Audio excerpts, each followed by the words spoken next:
Malayakkudi Joseph Antony. അയാളെ നമ്മളറിയുന്നത് ആൻ്റണി പെരുമ്പാവൂരായിട്ടാണ്. ആൻ്റണി പെരുമ്പാവൂർ മലയാളത്തിലെ അറിയപ്പെടുന്ന വളരെയധികം ഹിറ്റ് സിനിമകൾ ഉണ്ടാക്കിയിട്ടുള്ള, നിരവധി പുരസ്കാരങ്ങൾ സ്വന്തമാക്കിയിട്ടുള്ള ഒരു പ്രൊഡ്യൂസറാണ്, ഡിസ്ട്രിബ്യൂട്ടറാണ്, എക്സിബിറ്ററാണ്, ആക്ടറാണ്. പക്ഷേ അയാളെ മലയാളികൾ ഏറ്റവും കൂടുതൽ അറിയുന്നത് മോഹൻലാലിൻ്റെ ആൻ്റണി എന്നാണ്. മോഹൻലാലിൻ്റെ ഡ്രൈവറായി തുടങ്ങി അയാളുടെ ബിസിനസ്സുകളിലൊക്കെയും പങ്കാളിയായി കൂടെ നിൽക്കുന്ന ആൻ്റണി പെരുമ്പാവൂർ. മോഹൻലാലിൻ്റെ ഉയർച്ച താഴ്ചകളിലെല്ലാം കൂടെ ഉണ്ടായിരുന്ന ആൻ്റണി പെരുമ്പാവൂർ.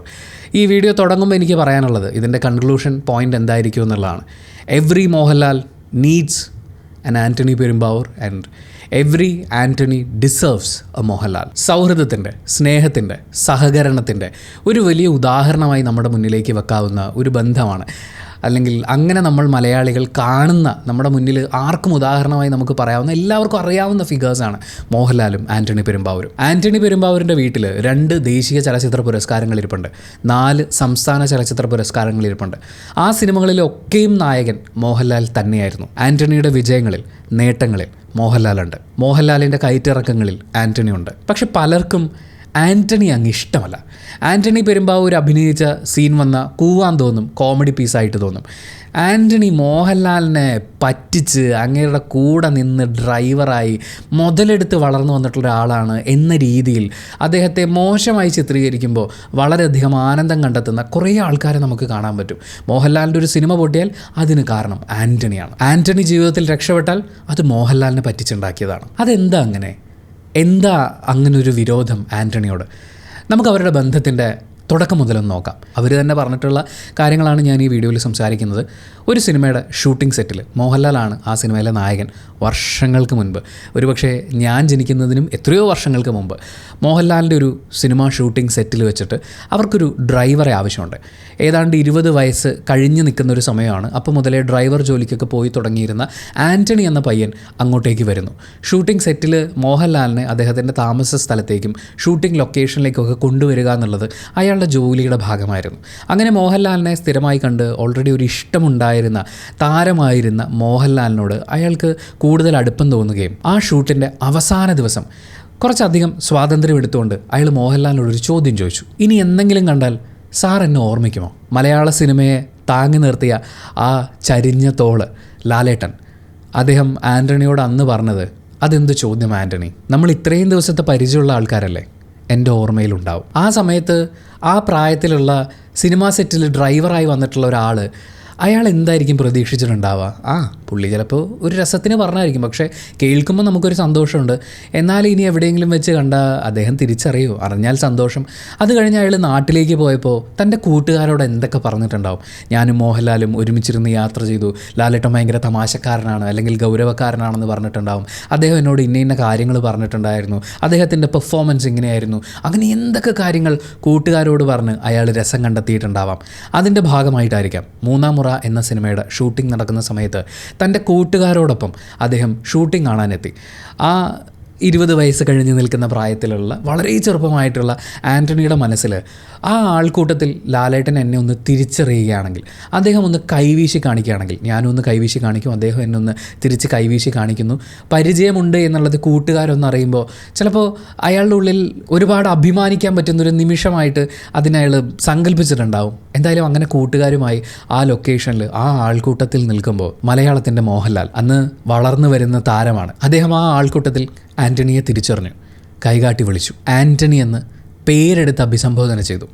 ലാലേട്ടൻ അയാളെ മറന്നില്ല. ആ സമയത്ത് മോഹൻലാലിനൊരു പേഴ്സണൽ ഡ്രൈവർ എന്ന് പറഞ്ഞ തസ്തികയിൽ ആരും തന്നെ ഇല്ല. ആൻ്റണിക്കാണെങ്കിൽ മോഹൻലാലിനെ ഒന്ന് കണ്ട് മിണ്ടിയാൽ മാത്രം മതി. പക്ഷേ അപ്രതീക്ഷിതമായി മോഹൻലാൽ ആ ചോദ്യം ചോദിച്ചു. അതൊരു ചോദ്യമായിരുന്നു എന്ന് തന്നെ പറയാൻ പറ്റില്ല. അത് ആൻ്റണി പെരുമ്പാവൂർ പറയുന്ന സെൻറ്റൻസ് വെച്ച് നോക്കുമ്പോൾ, ആൻ്റണി എൻ്റെ കൂടെ പോര് എന്ന് പറഞ്ഞൊരു വിളിയായിരുന്നു. എന്തായിരിക്കും അദ്ദേഹത്തിന് അങ്ങനെ വിളിക്കാൻ തോന്നിയിട്ടുണ്ടാവുക? ആൻ്റണിയുടെ മനസ്സിൽ ആ സമയത്ത് കടന്നുപോയിട്ടുള്ള വികാരങ്ങൾ എന്തൊക്കെയായിരിക്കും?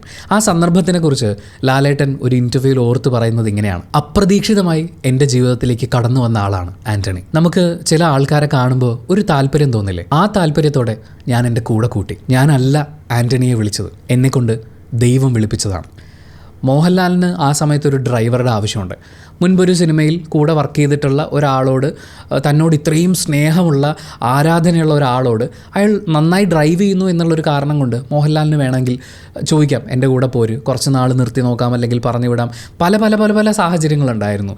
38 വർഷത്തിന് ശേഷം ആ ഡ്രൈവറായി കൂടെ കൂട്ടിയ ആളെക്കുറിച്ച് അദ്ദേഹം സംസാരിക്കുമ്പോൾ അന്നെനിക്കെന്തോ അങ്ങനെ തോന്നി, ഞാൻ വിളിച്ചു, ആൻ്റണിയും കൂടെ വന്നു എന്ന് പറയുന്നൊരു ഒഴുക്കൻ മട്ടിൽ പറയുന്നതിന് പകരം ആൻ്റണിയെ ഞാൻ വിളിച്ചതല്ല, ദൈവം എന്നെക്കൊണ്ട് വിളിപ്പിച്ചതാണ് എന്ന് പറയുന്നത് ആൻ്റണി മോഹൻലാലിൻ്റെ ജീവിതത്തിൽ ഉണ്ടാക്കിയിട്ടുള്ള മാറ്റം എന്താണ് എന്ന് മോഹൻലാലിന് കൃത്യമായ ധാരണയുള്ളതുകൊണ്ടാണ്. ഞാൻ ഒരു ജംഗ്ഷന് ചെല്ലുന്നു, ലെഫ്റ്റിലേക്കും റൈറ്റിലേക്കും റോഡുണ്ട്. ലെഫ്റ്റിലേക്ക് എനിക്ക് വേണമെങ്കിൽ പോകാമായിരുന്നു, പക്ഷേ എന്തുകൊണ്ടോ എനിക്ക് റൈറ്റിലേക്കൊന്ന് പോവാം എന്ന് തോന്നി. റൈറ്റിലേക്ക് ഞാൻ പോയപ്പോൾ അതുവഴി എൻ്റെ ജീവിതത്തിൽ ഒരുപാട് പ്രധാനപ്പെട്ട സംഭവങ്ങൾ നടക്കുകയും എനിക്ക് വലിയ ലോട്ടറി അടിക്കുകയൊക്കെ ചെയ്തു എന്ന് വിചാരിക്കൂ. ഞാൻ ആ ടേണിംഗ് പോയിൻ്റ് എടുക്കാൻ തീരുമാനിച്ച ഡിസിഷനെക്കുറിച്ച് ദൈവം എന്നെക്കൊണ്ട് തോന്നിപ്പിച്ചതാണ്, അല്ലെങ്കിൽ ഒരു ശക്തി എന്നെക്കൊണ്ട് അങ്ങനെ ചിന്തിപ്പിച്ചു എന്നാണ് പറയുക. അതിനകത്ത് ഒരുപാടൊരു ഗ്രേറ്റ്ഫുൾ ഫീലിംഗ് ഉണ്ട്, ഒരു നന്ദിയുണ്ട്. ഏതാണ്ട് ആൻ്റണിയെ കൂടെ കൂട്ടുന്ന സമയത്ത് തന്നെയാണ് ലാലേട്ടൻ്റെ വിവാഹം നടക്കുന്നത്. അതായത് 2 പ്രധാനപ്പെട്ട വ്യക്തികൾ, അദ്ദേഹത്തിൻ്റെ കുടുംബജീവിതത്തെ ഏറ്റവും ഗംഭീരമായി താങ്ങി നിർത്തിയിട്ടുള്ള ഒരാളും അദ്ദേഹത്തിൻ്റെ പ്രൊഫഷണൽ യാത്രയെ ഏറ്റവും അധികം സപ്പോർട്ട് ചെയ്തിട്ടുള്ള ആളും, അങ്ങനെ 2 പ്രധാനപ്പെട്ട വ്യക്തികൾ അദ്ദേഹത്തിൻ്റെ ജീവിതത്തിലേക്ക് കടന്നു വരുന്നത് ഏതാണ്ട് ഒരേ സമയത്താണ്. അതിനെക്കുറിച്ച് ലാലേട്ടൻ പറയുന്നത്, ഭാര്യയും ആൻ്റണിയും എനിക്ക് ഒരുമിച്ചാണ് കിട്ടിയത്. ഭാര്യയ്ക്ക് ഇപ്പോഴും ചില സമയത്ത് അസൂയ തോന്നും, കാരണം എൻ്റെ കൂടെ എൻ്റെ ജോലി സമയം ഉൾപ്പെടെ എൻ്റെ ജീവിതത്തിൽ ഏറ്റവും കൂടുതൽ ഉണ്ടായിട്ടുള്ളത് ആൻ്റണിയാണെന്നാണ്. ഞാനൊരു കാര്യം ചോദിക്കട്ടെ, മോഹൻലാലിനെ പോലൊരു വ്യക്തി, അദ്ദേഹം ഒരു പെർഫോമറാണ്, ഒരു ആർട്ടിസ്റ്റാണ്. അങ്ങനെ ഒരു പെർഫോമിംഗ് ആർട്ടിസ്റ്റിനെ സംബന്ധിച്ച് അയാളുടെ ജീവിതത്തിൽ ഒരുപാട് ഉയർച്ച താഴ്ചകൾ സംഭവിക്കും. ലാലേട്ടനെ സംബന്ധിച്ച് അതെല്ലാം നമ്മുടെ മുന്നിലുണ്ട്. അദ്ദേഹത്തിൻ്റെ സിനിമകൾ വിജയമാകാതെ പോകുന്ന, അദ്ദേഹത്തിൻ്റെ പ്രകടനത്തിനെ മോശമായി വിലയിരുത്തപ്പെടുന്ന പല പല സാഹചര്യങ്ങളുണ്ടാവും. നമ്മൾ ഇന്നത്തെ കാര്യമല്ല പറയുന്നത്. ലാലേട്ടനോടൊപ്പം ആൻ്റണി പെരുമ്പാവൂർ കൂടിയ ഈ കഴിഞ്ഞ ഇത്രയും വർഷങ്ങൾക്കിടയിൽ എത്രയോ തവണകളിൽ ലാലേട്ടൻ ഒരു സെൽഫ് ഡൗട്ട് തോന്നിയിട്ടുണ്ടാവും. ഞാൻ ചെയ്യുന്നത് ശരിയാവുന്നില്ലേ? എൻ്റെ തീരുമാനങ്ങൾ പാളിപ്പോകുന്നുണ്ടോ? ഞാനിത് അവസാനിപ്പിക്കാനുള്ള സമയമായോ? കാരണം അത്രയും വിമർശനങ്ങൾ മോഹൻലാലിനെ പോലൊരു അഭിനേതാവിനെ തേടിയെത്തുന്നതിൻ്റെ സ്കെയിൽ അത്രയും വലുതായിരിക്കും. അന്ന് ഈ സോഷ്യൽ മീഡിയ ഒന്നും ഇല്ലെങ്കിൽ പോലും കത്തുകളിലൂടെയും ഈ സിനിമാ വാരികകളിലൂടെയും ഒക്കെ ആളുകൾ അറിയിക്കുന്ന കാര്യങ്ങൾ ഇവരുടെ ചെവിയിലേക്ക് എത്തുകയാണ്. സിനിമകൾ പരാജയപ്പെടുന്ന സമയത്ത് അതിനെക്കുറിച്ച് ആളുകൾ അറിയിക്കുക ചിലപ്പോൾ രൂക്ഷമായ ഭാഷയിലായിരിക്കും. ഇതെല്ലാം അഫക്റ്റ് ചെയ്തുകൊണ്ടിരിക്കുന്ന ഒരു സ്റ്റേജിൽ അന്ന് ആൻ്റണി പെരുമ്പാവൂർ ലാലേട്ടന് കൊടുത്തൊരു സപ്പോർട്ട് എന്തായിരിക്കും? സിനിമകൾ പരാജയമാവുന്നു എന്ന് പറഞ്ഞ് വീട്ടിൽ പോയിരുന്ന ആളല്ല മോഹൻലാൽ. വീണ്ടും വീണ്ടും അയാൾ സിനിമകളുടെ ഭാഗമാവുന്നുണ്ടായിരുന്നു, വീണ്ടും വീണ്ടും പരിശ്രമിക്കുന്നുണ്ടായിരുന്നു, തന്നിൽ അഭിനേതാവിനെ തേച്ചു മിനുക്കിയെടുക്കുന്നുണ്ടായിരുന്നു. ആ സമയങ്ങളിലൊക്കെയും ലാലേട്ടനോടൊപ്പം ആൻ്റണി പെരുമ്പാവൂർ ഉണ്ടായിരുന്നു. പലപ്പോഴും അദ്ദേഹത്തിൻ്റെ പല മോശം സിനിമകളും ഉണ്ടാകുമ്പോൾ അദ്ദേഹത്തെ അറിയാവുന്ന ആളുകളും ഈവൻ നമ്മൾ പ്രേക്ഷകർക്കും മനസ്സിലാവുന്നതാണ്, സൗഹൃദത്തിന് വേണ്ടി പല സിനിമകളിലും അദ്ദേഹം പോയി ചാടുന്നുണ്ട് എന്നുള്ളത്. കാരണം ആ സിനിമയിൽ മോഹൻലാലിനല്ല, നമുക്കാണെങ്കിൽ സ്ക്രിപ്റ്റ് കേട്ടാൽ അതിൽ അഭിനയിക്കാൻ തോന്നില്ലല്ലോ എന്ന് തോന്നിപ്പിക്കുന്ന തരത്തിലുള്ള സിനിമകൾ അത് അദ്ദേഹത്തിൻ്റെ കൂടെയുള്ള ആളുകളും പറഞ്ഞിട്ടുണ്ട്. സൗഹൃദത്തിൻ്റെ പേരിൽ ചെന്ന് പെട്ടുപോയ സിനിമയാണ് അത് എന്നൊക്കെ. പക്ഷേ അത്തരം സിനിമകൾ ആൻ്റണി പെരുമ്പാവൂർ ലാലേട്ടനോടൊപ്പമുള്ള സമയത്ത് സംഭവിച്ചിട്ടുള്ളത് താരതമ്യേന കുറവല്ലേ? കാരണം ലാലേട്ടൻ തന്നെ പറഞ്ഞിട്ടുള്ള, അല്ലെങ്കിൽ അദ്ദേഹത്തെക്കുറിച്ച് ആൻ്റണി പെരുമ്പാവൂർ അടക്കം പറഞ്ഞിട്ടുള്ളതെന്ന് നമുക്ക് മനസ്സിലാവുന്നത്, ഒരാളുടെ മുഖത്ത് നോക്കി, പ്രത്യേകിച്ച് സൗഹൃദമുള്ള ഒരാളുടെ മുഖത്ത് നോക്കിയിട്ട് നോ പറയാൻ ബുദ്ധിമുട്ടുള്ള ഒരാളാണ് ലാലേട്ടൻ. അങ്ങനെ ഒരാൾക്ക് അയാൾക്ക് വേണ്ടി നോ പറയാൻ, അയാളുടെ കാര്യങ്ങൾ മാനേജ് ചെയ്യാൻ, അയാൾക്ക് വേണ്ടുന്ന തീരുമാനങ്ങൾ, ചിലപ്പോൾ എല്ലാ തീരുമാനങ്ങളും ശരിയാവണമെന്നൊന്നുമില്ല, പക്ഷേ അയാൾക്ക് വേണ്ടി തീരുമാനങ്ങൾ എടുക്കാൻ, സ്റ്റേണായി നിൽക്കാൻ, അയാൾക്ക് മുഖത്ത് നോക്കി പറയാൻ ബുദ്ധിമുട്ടുള്ള സമയങ്ങളിൽ അയാൾക്ക് ശബ്ദമാകാൻ ഒരു ആൻ്റണി പെരുമ്പാവൂരിനെ ആവശ്യമാണ്. ചില സമയത്ത് നമുക്ക് തിരിച്ചറിയാനാവാത്ത മുതലെടുപ്പുകാർ നമ്മുടെ ചുറ്റും ഉണ്ടാവും. ലാലേട്ടന് സിനിമകളുണ്ട്, അതിൻ്റെ ഷൂട്ട്, കഥാപാത്രങ്ങൾ, ജീവിതത്തിലെ കാര്യങ്ങൾ, പേഴ്സണൽ ലൈഫിൽ സംഭവിക്കുന്ന കാര്യങ്ങൾ, ഒത്തിരി കാര്യങ്ങൾ ഡീൽ ചെയ്യാനുള്ളപ്പോൾ കൂടെ നിന്ന് ചിരിച്ചു കാണിക്കുന്ന ആളുകളെ ചിലപ്പം മനസ്സിലാക്കാൻ പറ്റിയില്ല എന്ന് വരും. അത് തിരിച്ചറിയാൻ അയാൾക്കൊപ്പം നിഴല് പോലെ നിൽക്കുന്ന മറ്റൊരാൾക്ക് സാധിച്ചേക്കും. അങ്ങനെ ഒരു ആൻ്റണി പെരുമ്പാവൂരിനെ മോഹൻലാലിന് ആവശ്യമായിരുന്നു. നമ്മൾ മലയാള ചലച്ചിത്ര ലോകത്തെ സ്ത്രീകൾ അനുഭവിക്കുന്ന ബുദ്ധിമുട്ടുകളെക്കുറിച്ച് സംസാരിച്ചിട്ടുള്ളതാണ്, ഒരുപാട് ചർച്ച ചെയ്തിട്ടുള്ളതാണ്. മലയാള സിനിമയിലെ വളർന്നു വരുന്നൊരു താരം എന്ന് പറയുമ്പോൾ ആ വളർച്ചയുടെ ഘട്ടത്തിൽ അയാൾക്ക് നേരെ എന്തൊക്കെ തരത്തിലുള്ള ആക്രമണങ്ങൾ സംഭവിച്ചിട്ടുണ്ടാവാം. അതിനൊക്കെ അതിജീവിക്കാൻ ഈ സിനിമ അഭിനയം എന്ന് പറയുന്നതിൽ അത്രയും ഫോക്കസ് ചെയ്ത് നിൽക്കുക എന്ന് പറഞ്ഞാൽ ഇതിൻ്റെ പൊളിറ്റിക്സും കാര്യങ്ങളൊക്കെ മാനേജ് ചെയ്യണ്ടേ. അവിടെയും മോഹൻലാലിനെ പോലെ ഒരു താരത്തിന് ഒരു ആൻ്റണി പെരുമ്പാവൂരിനെ ആവശ്യമായിരുന്നു. ലാലേട്ടൻ അദ്ദേഹത്തിൻ്റെ മകളുടെ സിനിമയുടെ ഒരു പ്രസ് മീറ്റിൽ സംസാരിക്കുന്ന സമയത്ത് ആൻ്റണി പെരുമ്പാവൂരിൻ്റെ മകനെ കൂടി സ്റ്റേജിലേക്ക് വിളിക്കുന്നുണ്ട്. അവനും ഇതിനകത്തൊരു ഗംഭീര വേഷം ചെയ്തിട്ടുണ്ടെന്ന്. എന്നിട്ട് ആൻ്റണിയുടെ മകനെക്കുറിച്ച് അദ്ദേഹം ഒരുപാട് സംസാരിക്കുന്നുണ്ട്. എന്ന് വെച്ചാൽ ഒത്തിരി കാലങ്ങളായി വളരെ അടുത്തറിയാവുന്നതുപോലെ ആൻ്റണിയുടെ മകനെ സ്വന്തം മകനെ പോലെ അദ്ദേഹം കാണുന്നുണ്ട്. അവൻ്റെ വളർച്ച, അവൻ്റെ സ്വഭാവം, ഇതിനെക്കുറിച്ചൊക്കെ അദ്ദേഹത്തിന് കൃത്യമായ ധാരണയുണ്ട്. ആൻഡ് അദ്ദേഹം ആൻ്റണിയുടെ മകന് കൊടുക്കുന്ന കുറച്ച് ആശംസകളുണ്ട്. ഭാഗ്യമുണ്ടാവട്ടെ, ഈശ്വരാനുഗ്രഹം ഉണ്ടാവട്ടെ. അതിൻ്റെ കൂടെ പറയുന്ന ഏറ്റവും പ്രധാനപ്പെട്ട കാര്യം നല്ല കൊളീഗ്സ് ഉണ്ടാവട്ടെ എന്നാണ്. സിനിമ പോലൊരു സ്ഥലത്ത് ജോലി ചെയ്യുമ്പോൾ ഒരുപാട് പണവും ഒരുപാട് പോപ്പുലാരിറ്റിയും വരും. സ്വാഭാവികമായി ഒരുപാട് കൂട്ടുകാരുണ്ടാവും. പക്ഷേ നല്ല കൂട്ടുകാരുണ്ടാവണം. നമ്മളെ മുന്നോട്ട് കൊണ്ടുപോകുന്നത് നല്ല രീതിയിലായിരിക്കും എന്ന് നമുക്ക് ഉറപ്പുള്ള ആളുകൾ കൂടെ ഉണ്ടാവണം, ചുറ്റുമുണ്ടാവണം. അല്ലാത്ത പക്ഷം സിനിമയിൽ ഒരുപാട് താരങ്ങളുണ്ടായിട്ടുണ്ട്, ഒത്തിരി സൂപ്പർ താരങ്ങളുണ്ടായിട്ടുണ്ട്. പിന്നീട് ഒന്നുമല്ലാതെ അവർ മാറിയിട്ടുണ്ട്. സ്വന്തം ഹോസ്പിറ്റൽ ബില്ലടയ്ക്കാൻ, ഒരു പക്ഷേ അവർ മരിച്ചു കിടക്കുന്ന സമയത്ത് അവരുടെ ഡെഡ് ബോഡി ആശുപത്രിയിൽ നിന്ന് റിലീസ് ചെയ്യാനുള്ള സാമ്പത്തികം പോലും ഇല്ലാതെ ഒന്നുമല്ലാതായി പോയിട്ടുള്ള ആളുകൾ ഉണ്ടായിട്ടുള്ള ചരിത്രമുണ്ട് മലയാള സിനിമയിൽ. മറ്റു ഫിലിം ഇൻഡസ്ട്രീസിലും ഉണ്ടായിട്ടുണ്ട്. എന്തുകൊണ്ടായിരിക്കും അങ്ങനെ? മോഹൻലാൽ താരമായതുപോലെ അവരും താരമായിരുന്നു ഒരു കാലത്ത്. പക്ഷേ നല്ല കൂട്ടുകെട്ടുകൾ ഉണ്ടാവുക, നല്ല ശീലങ്ങളുണ്ടാവുക. നല്ല ശീലങ്ങൾ നല്ല കൂട്ടുകെട്ടുകളിലൂടെ തന്നെ നമുക്ക് കിട്ടും. അങ്ങനൊരു നല്ല കൊളീഗ് ഉണ്ടാവേണ്ട ആവശ്യകതയെക്കുറിച്ച് ലാലേട്ടൻ അറിയാം. കാരണം ലാലേട്ടനൊരു ആൻ്റണി പെരുമ്പാവൂരുണ്ട്. മോഹൻലാലിനോട് ഒരു ഇൻ്റർവ്യൂവിൽ ഒരു ആങ്കർ ചോദിക്കുന്ന ചോദ്യമുണ്ട്, ആൻ്റണി പെരുമ്പാവൂരുമായിട്ടുള്ള ബന്ധത്തെക്കുറിച്ച് ചുരുങ്ങിയ വാക്കുകളിൽ പറയാമോ എന്ന്. ലാലേട്ടൻ്റെ ആദ്യത്തെ മറുപടി, അതങ്ങനെ ചുരുങ്ങിയ വാക്കുകളിൽ പറയാൻ പറ്റുന്നൊരു ബന്ധമല്ല എന്നാണ്. 38 വർഷത്തെ പരിചയമാണ്. ഒരുപാട് നിർവചനങ്ങളുള്ള ഒരു മനുഷ്യൻ, ഒരു വ്യക്തിയെക്കുറിച്ച്, തൻ്റെ കൂടെ നിന്ന് വളർന്നു വലുതായ, തനിക്ക് സപ്പോർട്ടായി മാറിയിട്ടുള്ള ഒരാളെക്കുറിച്ച് ഒരു മനുഷ്യൻ അങ്ങേയറ്റം ബഹുമാനത്തോടു കൂടി ഓർക്കുന്നതാണ് നമുക്കിവിടെ കാണാൻ പറ്റുക. ഒരുപാട് നിർവചനങ്ങളുള്ള മനുഷ്യൻ. അങ്ങനെ ഒരാൾ വേണം. നല്ലൊരു മനുഷ്യൻ, സ്നേഹമുള്ള, തെറ്റുകൾ ചൂണ്ടിക്കാട്ടുന്ന ഒരാൾ. ഒരു താരം എന്നുള്ള അവസ്ഥയിലേക്ക് വളർന്നു കഴിയുന്ന സമയത്ത് പലരും നേരിടാൻ സാധ്യതയുള്ള വലിയ താരമൊന്നും വേണ്ടെന്നേ. ഞാൻ ആസ് എ യൂട്യൂബർ നിൽക്കുമ്പോൾ എനിക്കറിയാം എൻ്റെ കൂടെ നിൽക്കുന്ന, എൻ്റെ തെറ്റുകൾ സ്നേഹത്തോടെ ചൂണ്ടിക്കാണിക്കുന്ന, ഞാൻ വളരണമെന്ന ആഗ്രഹത്തോടു കൂടി അത് ചെയ്യുന്ന ആളുകൾ. അതേസമയം അങ്ങനെ അല്ലാത്ത ആളുകളെയും നമുക്ക് തിരിച്ചറിയാൻ പറ്റും. പക്ഷേ ചില ഘട്ടങ്ങളിൽ അത് മനസ്സിലാക്കാൻ പറ്റാതെ വരും. അവിടെ ആൻ്റണിയെ പോലൊരാൾ, അദ്ദേഹം പറഞ്ഞത് every Mohanlal needs and Antony Perumbavoor എന്ന് പറയുന്ന പോലെ നമ്മളെല്ലാവരും ആൻ്റണിയെപ്പോലെ ഒരാൾ കൂടെ ഉണ്ടായാൽ അത് നല്ലതാണ്. എൻ്റെ സിനിമാ കരിയറിൻ്റെ എല്ലാ ഉയർച്ചയിലും എൻ്റെ എല്ലാ നന്മയുടെയും പിറകിൽ ആൻ്റണി പെരുമ്പാവൂർ എന്ന വ്യക്തിയുണ്ട്. ആ സത്യത്തെ ഞാൻ മാനിക്കുന്നു. തൻ്റെ കഴിവുകൊണ്ട്, തൻ്റെ പെർഫോമൻസ് മികവ് കൊണ്ട് മലയാളികളെ മുഴുവൻ സ്നേഹിപ്പിച്ച മനുഷ്യൻ. നമ്മൾ പറയും മോഹൻലാലിനെ നമ്മളാണ് വളർത്തി വലുതാക്കിയെന്ന്. അല്ല കേട്ടോ. മോഹൻലാലിനെ വിമർശിക്കുകയും തള്ളിപ്പറയുകയും ചെയ്തിരുന്ന ആളുകളുടെ ഒക്കെ മുന്നിൽ അയാൾ വന്ന് ആടി തിമിർത്തിട്ടുണ്ട്. അയാൾ നമ്മുടെ സ്നേഹം പിടിച്ചു വാങ്ങിയതാണ്. അയാളുടെ കഴിവുകളെ നമ്മളെ കൊണ്ട് അംഗീകരിപ്പിച്ചിട്ടുള്ളതാണ്. ആ മോഹൻലാൽ പറയുന്നത് എൻ്റെ എല്ലാ ഉയർച്ചയിലും എൻ്റെ എല്ലാ വളർച്ചയിലും ആൻ്റണി പെരുമ്പാവൂരിൻ്റെ ഒരു സാന്നിധ്യമുണ്ട്, അയാളുടെ കയ്യൊപ്പുണ്ടെന്ന്. ഈ ഉയർച്ചയും നന്മയും ഒക്കെ ഒരാളുടെ പേഴ്സണൽ ലൈഫിലും പ്രൊഫഷണൽ ലൈഫിലും നമുക്ക് കാണാൻ പറ്റും. അങ്ങനെ വിജയിച്ച ഒരാൾ പറയുന്നു അതിന് പിന്നിൽ ഇങ്ങനൊരാളുടെ സാന്നിധ്യം കൂടിയുണ്ട്. ഞാൻ ആ സത്യത്തെ മാനിക്കുന്നു എന്നാണ്. ദാറ്റ് ഈസ് ദ ട്രൂത്ത് എന്ന് മോഹൻലാലാണ് പറയുന്നത്. ഈ മോഹൻലാലിനെ കുറിച്ച് അദ്ദേഹത്തിൻ്റെ ആൻ്റണി പെരുമ്പാവൂർ പറയുന്നത് ഇങ്ങനെയാണ്. സ്വന്തം കാര്യത്തിന് ഏറ്റവും കുറച്ച് പ്രിഫറൻസ് കൊടുക്കുന്ന ഒരാളാണ് മോഹൻലാൽ. അതുകൊണ്ട് അദ്ദേഹത്തിൻ്റെ ഒപ്പം എല്ലാത്തിനും ഞാൻ ഉണ്ടാകും, അല്ലെങ്കിൽ സാന്നിധ്യമായിട്ട് ഞാനവിടെ ഉണ്ടാവും എന്ന് ആൻ്റണി പെരുമ്പാവൂർ പറയുമ്പോൾ അത് അയാളുടെ മാത്രം ഒരു ഡിസിഷനല്ല. മോഹൻലാലിൻ്റെ ഭാര്യ പോലും പല കാര്യങ്ങളും പറഞ്ഞേൽപ്പിക്കുന്നത് ആൻ്റണി പെരുമ്പാവൂരിനോടാണ്. പക്ഷേ നിഴൽ പോലെ ഒരു മനുഷ്യൻ്റെ കൂടെ നിന്ന് അങ്ങനെ വളർന്ന് വലുതായ ശേഷവും ആ മനുഷ്യനെക്കുറിച്ച്, മോഹൻലാലിനെക്കുറിച്ച് ആൻ്റണി പെരുമ്പാവൂർ പറയുന്ന ഏറ്റവും ഗംഭീരമായ ഒരു സ്റ്റേറ്റ്മെൻ്റ് ഉണ്ട്. ചേട്ടനെന്ന് ഉള്ളുകൊണ്ട് അറിയുമ്പോഴും പ്രവൃത്തി കൊണ്ട് ലാൽ സാർ എന്ന് കരുതി ജീവിക്കാനാണ് എനിക്കിഷ്ടം. അതായത് എനിക്കറിയാം അതെൻ്റെ ഏട്ടനാണ്, ഇത്രയും കാലം ഞാൻ കൂടെ നിന്നതാണ്, എന്നെ ഒരു അനിയനെ പോലെയാണ് കാണുന്നത് എന്ന് മോഹൻലാൽ ആൻ്റണി പെരുമ്പാവൂരിൻ്റെ മകനെ സ്റ്റേജിലേക്ക് വിളിക്കുമ്പോൾ ആ സ്നേഹവും കരുതലും നമുക്കറിയാൻ പറ്റുന്നുണ്ട്. ആൻ്റണി എന്ന വ്യക്തി എൻ്റെ എല്ലാ ഉയർച്ചകളിലും നന്മകളിലുമുണ്ട് എന്ന് മോഹൻലാൽ പറയുമ്പോൾ ആ ബഹുമാനം നമുക്കറിയാൻ പറ്റുന്നുണ്ട്.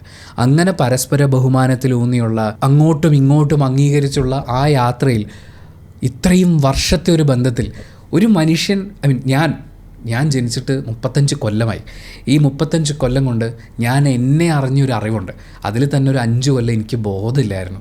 അത് കഴിഞ്ഞ് ഞാൻ എന്നെ മനസ്സിലാക്കാൻ പറ്റാത്ത വണ്ണം ഒരുപാട് ട്രെയിനിങ്ങിലൂടെ കടന്നുപോയി ഞാൻ എന്നെ തിരിച്ചറിയാൻ തുടങ്ങിയിട്ട് കൂടിപ്പോയി 5 കൊല്ലം ആവുന്നുള്ളൂ. മോഹൻലാൽ ആൻ്റണിയെയും ആൻ്റണി മോഹൻലാലിനെയും തിരിച്ചറിയാൻ തുടങ്ങിയിട്ട് 38 വർഷം കഴിഞ്ഞു. മോഹൻലാലിൻ്റെ കുടുംബജീവിതം എത്രത്തോളം സ്ട്രോങ് ആയി നിൽക്കുന്നു, അത്രത്തോളം പരസ്പരം അറിയാവുന്നൊരു ബന്ധമായി ഇതും സ്ട്രോങ് ആയി നിൽപ്പുണ്ട്. അപ്പോൾ ആൻ്റണിക്ക് അറിയാം അതെൻ്റെ ചേട്ടനാണ്, എനിക്കത് ഉള്ളുകൊണ്ട് അറിയാം. പക്ഷേ ഇപ്പോഴും ലാൽ സാർ എന്ന് പറഞ്ഞു നിൽക്കാനാണ് എനിക്കിഷ്ടം എന്ന് അയാൾ പറയുമ്പോൾ മോഹൻലാൽ കാണിക്കുന്ന അതേ റെസ്പെക്റ്റ് ഉണ്ടല്ലോ. എൻ്റെ ഉയർച്ച താഴ്ചകളിൽ ആൻ്റണി ഉണ്ടെന്ന് പറയുമ്പോൾ ഞാൻ ഇന്ന് ഇവിടെ എത്തി നിൽക്കുന്നതിൽ മോഹൻലാൽ ഉണ്ട് എന്ന് പറയുന്ന അയാളുടെ ബഹുമാനമാണ് അവിടെ ഉള്ളത്. ഒരൊറ്റയടിക്ക് ആദ്യം കേൾക്കുമ്പോൾ അതൊരു ദാസ്യ മനോഭാവമാണോ എന്നൊക്കെ എനിക്ക് തോന്നിയിട്ടുണ്ടായിരുന്നു. പക്ഷേ അവിടെ ഒരു നന്ദിയാണുള്ളത്. ആൻ്റണി പെരുമ്പാവൂർ മോഹൻലാലിൻ്റെ അടിമയായിട്ടല്ല ജീവിക്കുന്നത്. പക്ഷേ മോഹൻലാൽ അയാളുടെ ജീവിതത്തിൽ എന്ത് മാറ്റം വരുത്തി എന്നുള്ളത് വളരെ ഗ്രേറ്റ്ഫുള്ളായി കാണുന്ന ഒരാളാണ് ആൻ്റണി പെരുമ്പാവൂർ. ഞാൻ തുടക്കത്തിൽ പറഞ്ഞില്ലേ, കുറേ ആൾക്കാരിങ്ങനെ പറയും മോഹൻലാലിൻ്റെ ഡ്രൈവറായിട്ട് തുടങ്ങിയതാണ്, മോഹൻലാലിനെ പറ്റിച്ചും പേടിപ്പിച്ചും അങ്ങനെ എന്തൊക്കെയോ ഉടായ്പ് കാണിച്ച് കാശുണ്ടാക്കി മോഹൻലാലിനെ കൊണ്ട് എല്ലാം തൻ്റെ പടത്തിൽ അഭിനയിപ്പിച്ച് അങ്ങനെ കാശുണ്ടാക്കിക്കൊണ്ടിരിക്കുകയാണ് ഈ മനുഷ്യൻ. അയാളെ കംപ്ലീറ്റ് കുഴി ചാടിക്കുന്ന ഒരു മനുഷ്യൻ. പക്ഷെ അങ്ങനെയൊക്കെ ആൻ്റണി പെരുമ്പാവൂരിനെ കുറ്റപ്പെടുത്തുന്ന ആളുകളോട് എനിക്ക് ചോദിക്കാൻ തോന്നിയിട്ടുള്ളത്, അപ്പോഴൊക്കെയും ഈ കുഴി ചാടുന്ന മോഹൻലാലിനോടൊപ്പം, നഷ്ടങ്ങൾ സംഭവിക്കുന്ന മോഹൻലാലിനോടൊപ്പം, പരാജയ സിനിമകൾ ഉണ്ടാകുന്ന മോഹൻലാലിനോടൊപ്പവും ആൻ്റണി പെരുമ്പാവൂരുണ്ടായിരുന്നു. തുടരെ പരാജയ ചിത്രങ്ങൾ ഉണ്ടാകുമ്പോഴും മോഹൻലാലിനെ വെച്ച് പ്രൊഡ്യൂസ് ചെയ്തിട്ടുള്ള സിനിമകൾ ആൻ്റണി പെരുമ്പാവൂരിൻ്റേതായിട്ടുണ്ടായിട്ടുണ്ട്. അയാൾക്ക് വേണമെങ്കിൽ ഡ്രൈവറായി തുടങ്ങി, അല്ലെങ്കിൽ മറ്റെന്ത് തസ്തികയിൽ തുടങ്ങിയാൽ ഡ്രൈവർ എന്ന് പറയുമ്പോൾ ഞാൻ അതിനെ കുറച്ച് കാണുകയല്ല കേട്ടോ. അയാളുടെ ജീവിതത്തിൻ്റെ അയാളുടെ കരിയറിൻ്റെ തുടക്കം അവിടെ നിന്നാണ്. അങ്ങനെ തുടങ്ങി തൻ്റേതായിട്ടുള്ളൊരു വരുമാനം ഉണ്ടായി, ഒരു സിനിമയൊക്കെ പ്രൊഡ്യൂസ് ചെയ്യാൻ പറ്റും, 1-2 സിനിമകളിൽ നിന്ന് ലാഭം ഉണ്ടായി, ഇനി വേണമെങ്കിൽ മറ്റ് താരങ്ങളെ വെച്ചും എനിക്ക് സിനിമ പ്രൊഡ്യൂസ് ചെയ്യാം എന്ന് പറയുന്ന ഒരു ഘട്ടത്തിലെത്തിയപ്പോൾ മാർക്കറ്റ് വാല്യൂ കുറഞ്ഞു നിൽക്കുന്ന സമയത്ത് നമ്മൾ ലാലിനെ വെച്ച് സിനിമ ചെയ്യേണ്ട, നമുക്ക് വേറെ ആരെങ്കിലും വെച്ച് സിനിമ ചെയ്യാം എന്ന് ചിന്തിക്കുന്ന ആൻ്റണി പെരുമ്പാവൂരിനെ നമ്മൾ ഒരു സ്ഥലത്ത് പോലും കാണുന്നില്ല. അപ്പോൾ കുറേ ആൾക്കാർ ചോദിക്കും ഇതൊന്നും ആൻ്റണിയുടെ പൈസയില്ല, ഇതെല്ലാം മോഹൻലാലിൻ്റെ പൈസയാണെന്ന്. ആൻ്റണി പെരുമ്പാവൂർ മോഹൻലാലിൻ്റെ കൂടെ പണിയെടുക്കുന്ന സമയത്ത് ഇപ്പോൾ കാസർഗോഡ് ഷൂട്ടുണ്ട്, അത് കഴിഞ്ഞ് തിരുവനന്തപുരത്ത് ഷൂട്ടുണ്ട്, പിന്നെ നമുക്ക് മദ്രാസിലെത്തണം, ഇങ്ങനെയൊക്കെ വരുന്ന ഘട്ടങ്ങളിൽ ഫ്ലൈറ്റ് എടുക്കൽ എല്ലാ കാലത്തും ഒരു ഓപ്ഷനൊന്നുമല്ല. പ്രത്യേകിച്ച് ആ കാലത്ത് അവരൊരു വണ്ടിയിലാണ് യാത്ര ചെയ്യുക.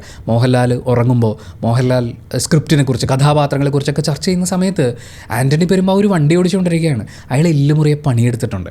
അങ്ങനെ പണിയെടുത്തുണ്ടാക്കിയ പൈസ അയാൾ എങ്ങനെ ഇൻവെസ്റ്റ് ചെയ്തു, അയാൾ അതിനെ എങ്ങനെ വിനിയോഗിച്ചു. മോഹൻലാൽ ഇയാളെ വിശ്വസിച്ച് പണം ഏൽപ്പിച്ചിട്ടുണ്ടെങ്കിൽ അത് ചുമ്മാ ഏൽപ്പിച്ചതല്ലല്ലോ. ആ വിശ്വാസ്യത അയാളുടെ അധ്വാനത്തിലൂടെ നേടിയെടുത്തിട്ടുള്ളതാണ്. പിന്നെ നമ്മൾ മനസ്സിലാക്കേണ്ട ഒരു കാര്യം, കിട്ടുന്ന കാശ് കൊണ്ട് ആൻ്റണി പെരുമ്പാവൂർ മണ്ണപ്പൻ ചുട്ട് കളിക്കുകയല്ലായിരുന്നു. ഇപ്പോൾ 10,000 രൂപ ശമ്പളമുള്ള ഒരാൾ എൻ്റെ കൂടെയുണ്ട്, എനിക്ക് 1,00,000 രൂപ ശമ്പളമുണ്ട്. ഞാൻ എൻ്റെ 1,00,000 രൂപ അർമാദിച്ച് ചിലവാക്കി തീർത്താൽ എൻ്റെ കയ്യിൽ കാശ് തീരും. പക്ഷേ 10,000 കിട്ടുന്ന ആൾ സിസ്റ്റമാറ്റിക്കായി കൃത്യമായി പ്ലാൻ ചെയ്ത് അയാളുടെ പണത്തെ വിനിയോഗിച്ചാൽ ഒരുപക്ഷെ 10 കൊല്ലം കഴിയുമ്പോൾ എന്നേക്കാൾ നല്ല സേവിങ്സോടുകൂടി നിൽക്കുന്നത് ഈ 10,000 രൂപ ശമ്പളമുള്ള ആളായിരിക്കും. അങ്ങനെ ആൻ്റണി പെരുമ്പാവൂർ അയാളുടെ ജീവിതത്തിൽ ഉണ്ടാക്കിയ പണം അതിനെ കൃത്യമായ രീതിയിൽ റീഇൻവെസ്റ്റ് ചെയ്ത് അതിൽ നിന്ന് ഗ്രോത്ത് ഉണ്ടാക്കി വന്നിട്ടുള്ളതാണ്. എല്ലാം നിങ്ങൾ മോഹൻലാലിന് കൊടുക്കല്ലേ. പിന്നെയും കടന്നു വരുന്നൊരു പ്രയോഗം ഇങ്ങനെയാണ്, വെറും ഒരു ഡ്രൈവറായിരുന്നു Antony Perumbavoor. First of all നിങ്ങൾ അങ്ങനെ പറയുമ്പോൾ ഡ്രൈവർ എന്ന് പറയുന്ന ജോലിയെ കുറച്ച് കാണുകയാണ്. അതങ്ങനെ ചില്ലറ പണിയൊന്നുമല്ല. നല്ല സൂക്ഷിച്ച് ശ്രദ്ധിച്ച് വാഹനം ഓടിക്കുന്ന ഡ്രൈവർമാർക്ക് നല്ല ഡിമാൻഡും നല്ല സാലറിയും ഉണ്ട്.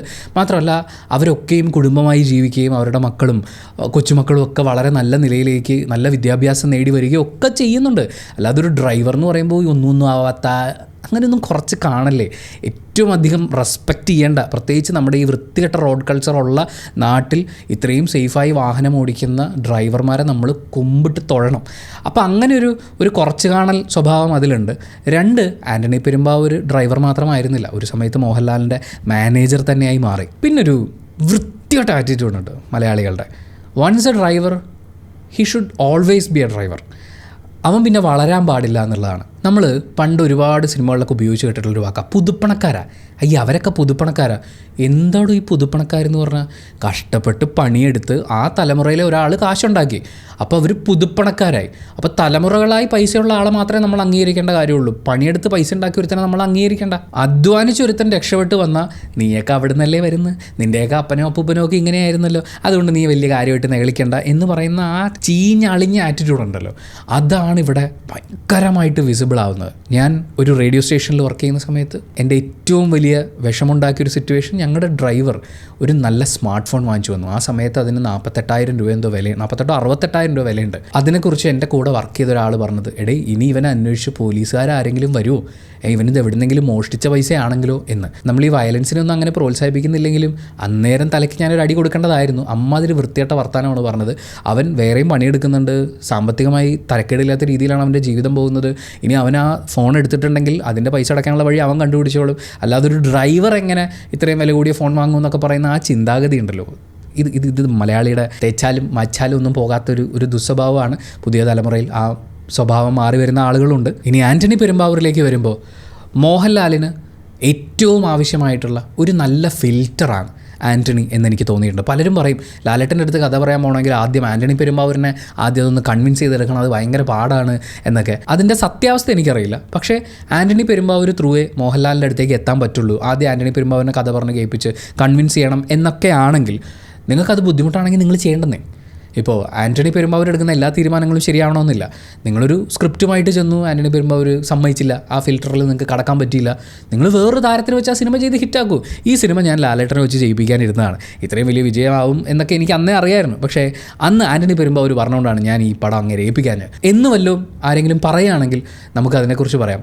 എന്തായാലും ഈ ഫിൽറ്റർ ഉള്ളത് കാരണം അങ്ങോട്ട് എത്താൻ പറ്റുന്നില്ല എന്നുള്ള പരിഭവം മാത്രമേ നമ്മൾ കേൾക്കാറുള്ളൂ. എൻ്റെ ഈ ഹിറ്റ് ചിത്രത്തിൽ മോഹൻലാലിന് അഭിനയിക്കാൻ പറ്റാതെ പോയത് ആൻ്റണി കാരണമാണ് എന്നാരും പറയുന്നത് ഞാൻ കേട്ടിട്ടില്ല. നമ്മളെല്ലാവരും ചെയ്യുന്നത് എന്താ അറിയോ, മോഹൻലാലിനെ കൊണ്ട് വളർന്ന ആൻ്റണിയെ മാത്രമാണ് കാണുന്നത്.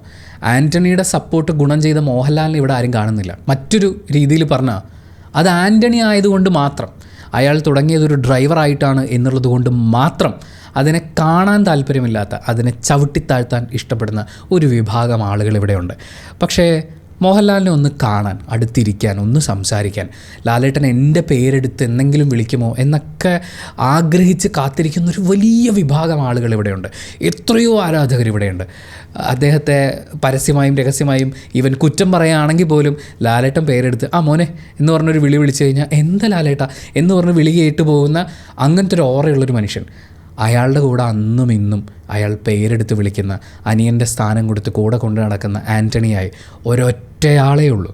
ഒരൊറ്റ ആൻ്റണി പെരുമ്പാവൂരേ ഇവിടെ ഉള്ളൂ. ആ ആൻ്റണി പെരുമ്പാവൂരിന് വേണമെങ്കിൽ കുറച്ച് ജാടയൊക്കെ കാണിക്കാം. നമുക്കൊരൊറ്റ ലാലേട്ടനല്ലേ ഉള്ളൂ എന്ന് നമ്മൾ പറയുമ്പോൾ ലാലേട്ടൻ ആകെ ഒരു ആൻ്റണിയല്ലേ ഉള്ളൂ. ലാലേട്ടൻ ആൻ്റണി പെരുമ്പാവൂരിൻ്റെ മകന് കൊടുത്ത ആ ഉപദേശം പോലെ നല്ല കൊളീഗ്സ് ഉണ്ടാവുക എന്ന് പറയുന്ന ആ ഒരു ഉപദേശം അയാളുടെ ഉള്ളിൽ നിന്ന് വന്നത് നല്ല കൊളീഗ്സ് ഇല്ലാത്ത, അല്ലെങ്കിൽ മോശം കൊളീഗ്സ് ഉണ്ടായതുകൊണ്ട് നശിച്ചു പോയ ഉദാഹരണങ്ങൾ മുന്നിലുണ്ടായതുകൊണ്ടായിരിക്കും. തനിക്കൊരു നല്ല കൊളീഗിനെ കിട്ടിയപ്പോൾ, തൻ്റെ പ്രൊഫഷനെ ഏറ്റവും നന്നായി സ്വാധീനിക്കാൻ പറ്റുന്ന ഒരാളെ കിട്ടിയപ്പോൾ തനിക്കുണ്ടായ മെച്ചം എന്താണ് എന്ന് മനസ്സിലാക്കിയത് കൊണ്ടാവാം. ലാലേട്ടൻ പറഞ്ഞില്ലേ, എൻ്റെ എല്ലാ വിജയത്തിനും നന്മയ്ക്കും പിന്നിൽ ആൻ്റണി ഉണ്ട് എന്ന സത്യത്തെ ഞാൻ മാനിക്കുന്നു എന്ന് അദ്ദേഹം പറയുമ്പോൾ ഗോസിപ്പുകൾ കൊണ്ടും കുറ്റപ്പെടുത്തൽ കൊണ്ടും നിങ്ങൾക്ക് ആ ജോഡിയെ പിരിക്കാൻ പറ്റില്ല. ആ സൗഹൃദം ഏറ്റവും ഗംഭീരമായിട്ട് തന്നെ പോട്ടെ. ഗംഭീര സിനിമകളുമായി ലാലേട്ടൻ ഇനിയും ഒരുപാട് വർഷം നമുക്ക് കാണാൻ പറ്റട്ടെ.